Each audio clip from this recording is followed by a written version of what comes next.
Coming up in today's newscast, a number of Palestinians are arrested for shooting at Israelis, Washington looks to cut more funding to the United Nations, and finally, Fauda Season 2 has been released, just not in Israel.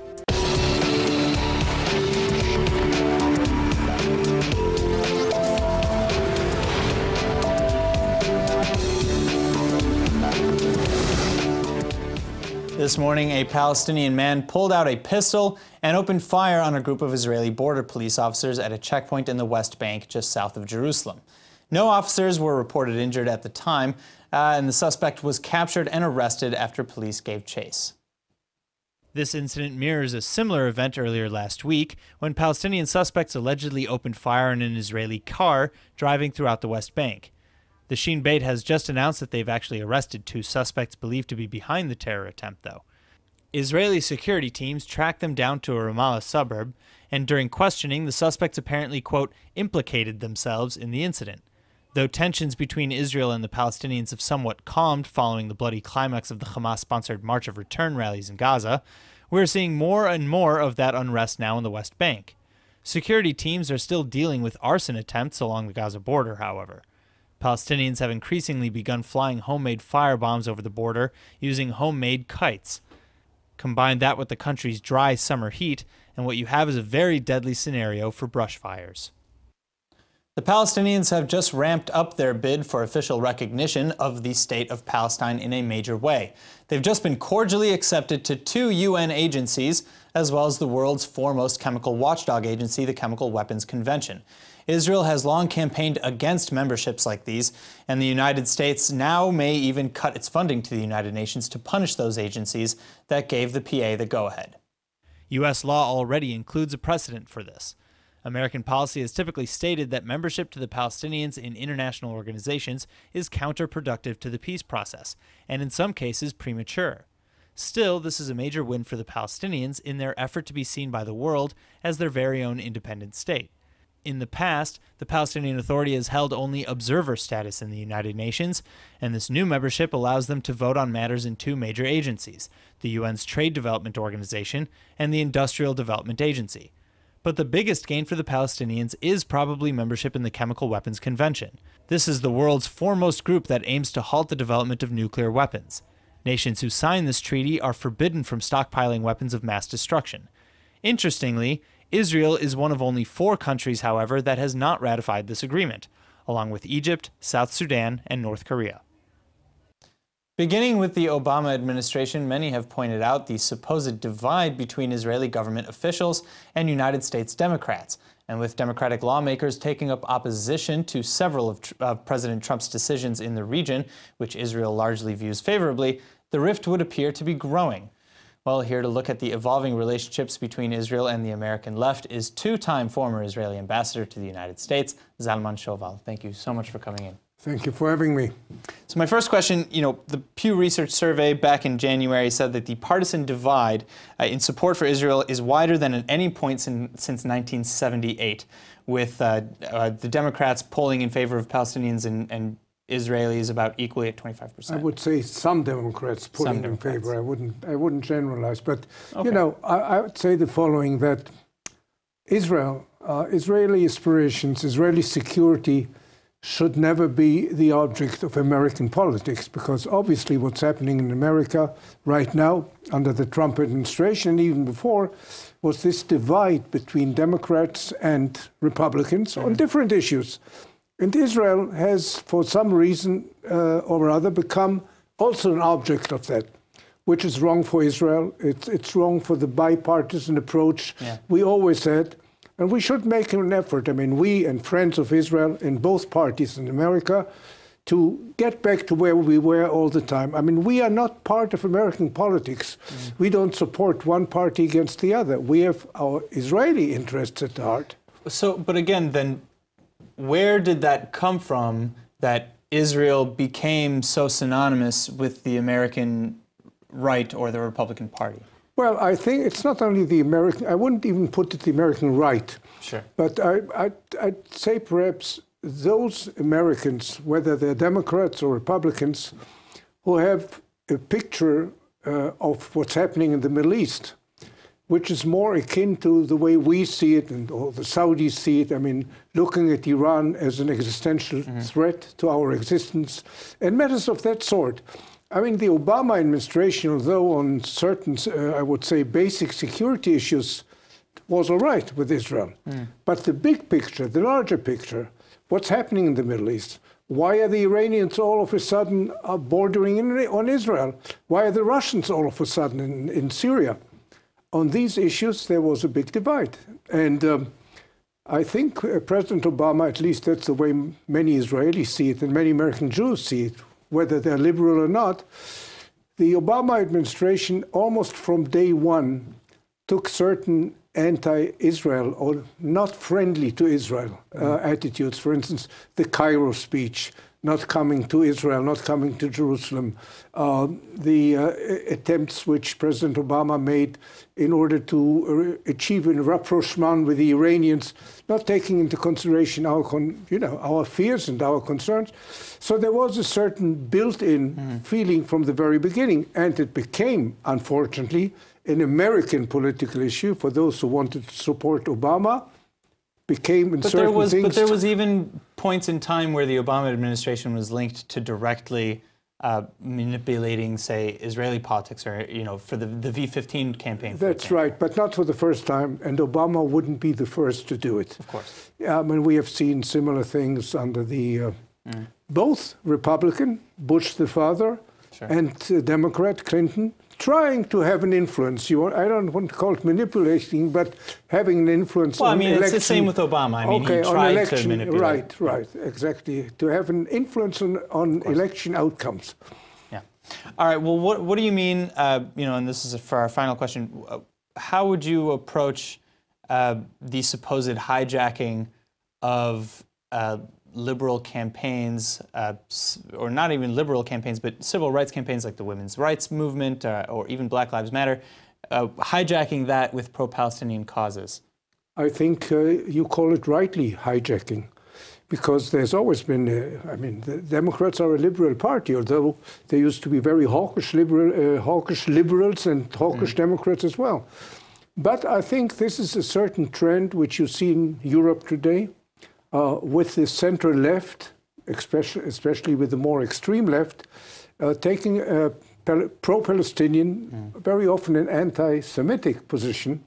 And there are certain indications that this may be happening in the Democratic Party in America as well. Hopefully it can be prevented, because most American Jews, or many American Jews, feel themselves linked historically with the Democratic Party, but not with the Democratic Party, which goes against Israel and the Jewish people. All right, well, we'll have to pay close attention to see what happens. Thank you very much for coming back. Thank you very much for having me. Now, as if the United States recognizing Jerusalem as Israel's capital wasn't enough, it looks like the U.S. may now have yet another surprise in store to delight Israelis. Israel's intelligence minister says talks are currently underway with the White House to officially recognize Israeli sovereignty over the Golan Heights. The Golan region was Syrian territory until Israel conquered it during the Six-Day War in 1967. The Israeli government began moving citizens to the area shortly thereafter and officially annexed the region in 1981. Much like the recognition of Jerusalem as Israel's capital, pretty much all Israelis already see the Golan as part of Israel. But that's not the case with international law forbids one country from annexing territory from another country conquered during war, which is why practically no countries formally recognize the Golan as part of Israel today. The White House has so far declined to comment or offer this recognition. But according to Intelligence Minister Israel Katz, bilateral talks with the Trump administration are already underway to make this happen. Katz even says that the recognition could be formally announced within a few months. Such an announcement, however, would likely reignite shockwaves still sizzling in the wake of Trump's decision to move the U.S. Embassy to Jerusalem. But in this case, the impact and potential consequences would also likely be a national affair. It would be seen as a joint offense by Israel and the United States against both Syria and Iran, as well as potentially Russia. Syria has long sought to reclaim this territory, which stands as a critical buffer for Israel against the Iranian threat on the border. Israel has entered talks with Syria in the past about possibly returning the Golan, but as of today, Prime Minister Netanyahu has promised that the territory will forever remain in Israel's hands. Earlier this month, Israel's Interior Ministry moved to deport a relative of the Human Rights Watch from the country. The edict accuses the man of consistently backing the BDS boycott of Israel during his tenure here. Shakir and the Human Rights Watch have denied the allegations, and now Israel has just halted the deportation, igniting a new wave of public debate. ILTV's Brett Allen Smith is here with more. Brett, what can you tell us about this case? Well, so when that first verdict came in a few weeks ago to expel Shakir from the country, the decision was met with really intense criticism. You know, the HRW is one of the world's biggest human rights watchdogs. That organization has received a Nobel Peace Prize. They've operated in countless nations all over the world, revealed all kinds of horrific human rights abuses from governments and private people. The Israeli government, of course, has long accused this organization of bias against Israel, which is why they actually tried to block Shakir's work visa move, which was, in the end unsuccessful. So on what grounds is the government now saying he should be deported then? I mean, that he supports BDS as an individual or as per policy under Human Rights Watch? Right. So it's kind of a mixed bag here. The HRW has reiterated that it does not endorse any boycott of the State of Israel. Now, having said that, their monitors basically cover grounds in both the occupied Palestinian territories as well as the Jewish settlements in the West Bank, and these are obviously typical places of friction and debate, let's say. Now, one thing to point out here is that Shakir has admitted that prior to his time at the HRW, he did participate in, quote, divestment-related activism related to those territories. But according to him, he never called for any form of boycott of Israel once he took up his post as a watchdog, and that's a position that Israel's own courts has apparently kind of backed up here now that they've halted his deportation. All right, well, it's certainly a very gray area here because on the one hand, it's pretty tough to believe that his personal opinions wouldn't conflict with his professional duties at all, especially given that he was specifically planted in Israel and the Palestinian territories by Human Rights Watch. Sure, but there's probably, a much larger argument to be had here about whether or not Israel should even have that right to do that at all, to deport a foreign humanitarian worker based on their political beliefs. Some would say that that's a clear free speech argument. And even if you do agree that Israel does have that right, it's one thing to ban, let's say, an individual or an NGO that specifically operates, against Israel, that's their mission. But it is another, possibly, to block an organization like the Human Rights Watch. I mean, if Israel were to carry out this deportation, it would join a very small list of countries to do this grounds. Countries like Russia and Egypt, which have, let's say, less than stellar record when it comes to protecting human rights and freedom of speech. So whether or not the government should even care that altogether is totally another question here. But still, those are kind of the stakes of this game. All right, well, government prosecutors are expected to fight the High Court's decision, and we'll keep an eye on this, and see where the case goes. Thanks for the update, Brett. Of course. The Knesset has just introduced a new bill that would make it illegal for NGOs to film or photograph IDF soldiers in the line of duty. This bill specifically targets groups like B'Tselem and Breaking the Silence, who claim that they document human rights violations committed by Israel in the occupied Palestinian territories. The Israeli government, however, contends that these groups seek to harm Israel through propaganda, which is why Knesset leaders have long sought to either defund or criminalize their activity. The bill's authors claim that these NGOs block soldiers from performing their duties, and in some cases put their security at risk by publishing media of them while serving. Human rights activists, however, have long defended the work of organizations like B'Tselem and Breaking the Silence. In many cases, footage captured by these groups has ignited massive international attention, even resulted in criminal charges against IDF soldiers in Israel for misconduct. The Army currently has a very strict policy regarding the photographing or filming of soldiers in uniform. Typically, the press requires an array of clearances and permissions from the IDF spokesperson's unit to even film inside of military areas. Usually, this permission also requires soldiers' faces to be blurred to protect their identities. But if this law were to pass, NGOs could be punished with up to 10 years in jail for filming or publishing any such footage at all. Some say this is necessary to protect Israel's image. Others argue that it would give the army dangerous and complete power to do whatever it wants with no consequences, even in cases where human rights might indeed be violated. Today, the United Kingdom is celebrating Israel's 70th birthday with a massive concert fit for a king, or should I say a prince. Prince Charles himself has just been named the guest of honor at today's big event.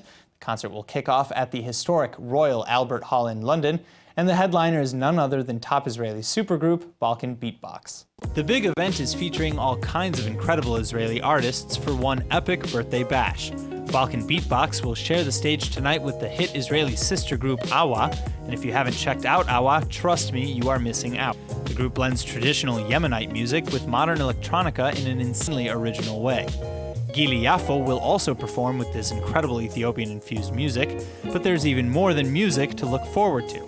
The Revolution String Orchestra will accompany the contemporary dance group Vertigo Dance Company for an unforgettable performance. The Albert Royal Hall is arguably one of the world's most prestigious venues. Everyone from Bob Dylan and Jimi Hendrix to Adele and The Who have played the Royal Albert Hall in their careers. So needless to say, this is quite the setting for Israel's 70th birthday. You can be sure these Israeli artists are doing cartwheels now that they're about to perform in this historic stage. But nothing to be nervous about. It's only the Prince of England watching. Speaking of performances, imagine walking into any performance, in any language, in any country, and being able to follow it like the locals. Sounds too good to be true, right? Well, think again. Here with more on the amazing galloppro app is Berlin. Thank you so much for coming in. Oh, thank you for having me. I'm very excited about this app. Okay, tell us a little bit about it. What is galloppro? What does it do? Our app is meant to provide accessibility and translation services for live shows, cinema, theater, opera. Meaning people who are hard of hearing, deaf, people who speak other languages, people who are blind or low vision can use our app to follow the show real time. Wow. Okay, how does it work then? You can choose between text or audio services. We sync everything with the show with voice recognition technology, and you literally sit inside the theater and get in a non-disturbing way, either text, subtitles, or closed captions, or audio. And it's completely synced with the show so you can follow and laugh with everyone and cry with everyone.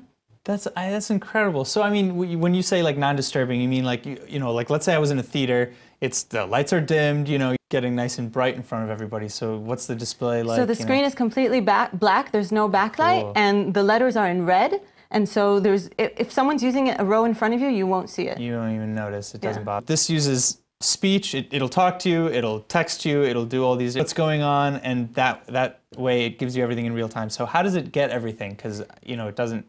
And how many languages is this for? So we get the script ahead of time to make sure that we can provide everything accurately, because when you're doing captioning or translation, you can't have a delay. You have to have it, the user has to be able to get the information while it's being said. So we prepare everything based on the script, but doing the voice recognition technology allows us to provide everything real time. Wow. All right, so what inspired this idea? Really, the idea that culture events and plays and shows are the core of our communities and that everyone should be able to take part in it. We started from translation, from wanting to be able to go to shows in other countries, and then we realized that the most important thing that we can offer is accessibility, and that these things aren't available for most of our community. But I mean, beyond accessibility for people with, any sort of handicap, this sounds like, I could now just go into a foreign country and go to the opera and... Exactly, and that's the point of anything that's built for assistive technology, that in the end it ends up opening the doors for everyone. That if it's something that's designed for people who are hard of hearing, you will still enjoy it to follow the show. What was the process of developing this like? Well, we were very lucky to have pretty early door opened up into Broadway, and we've been in Broadway theaters testing it for the past 3 years. Very cool. We've officially launched around 6 months ago on Broadway, and now we're on theaters. How many languages is this? Unlimited. Does this work for? Unlimited. Every language? Every language. So, I mean, if you speak Chinese, it'll translate it into Exactly. Chinese, whatever. That's amazing. That's absolutely amazing. All right, well, thank you so much. galloppro, it's available in the App Store, in Google, and the Apple App Store. So, all right, I'm very excited for this. Thank you so much for coming. Thank you for having me. All right, now for one Hasidic community in the Israeli town of Beit Shemesh, all they have for a synagogue is a small trailer, but their dream is to build a huge, brand new house of prayer complex, one that would cost just north of $4 million. Well, this is where tradition meets the digital age.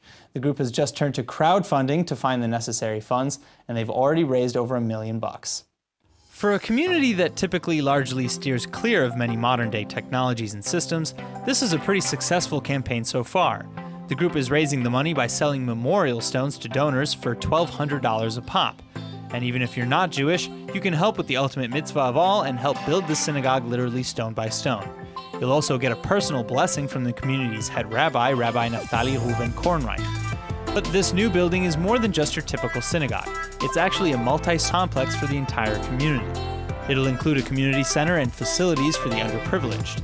Israel's ultra-Orthodox are among the poorest demographics in Israel.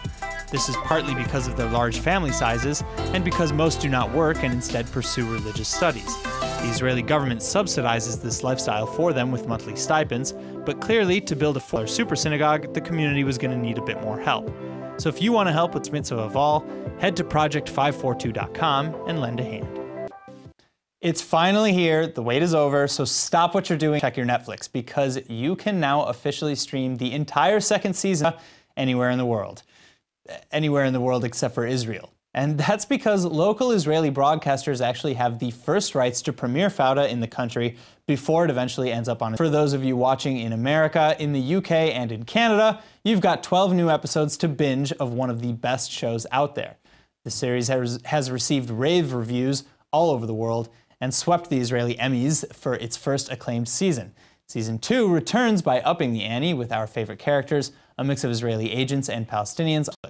The series has faced criticism for bleaching the realities of Palestinian life in the West Bank and Gaza by allegedly excluding some of Israel's more government policies.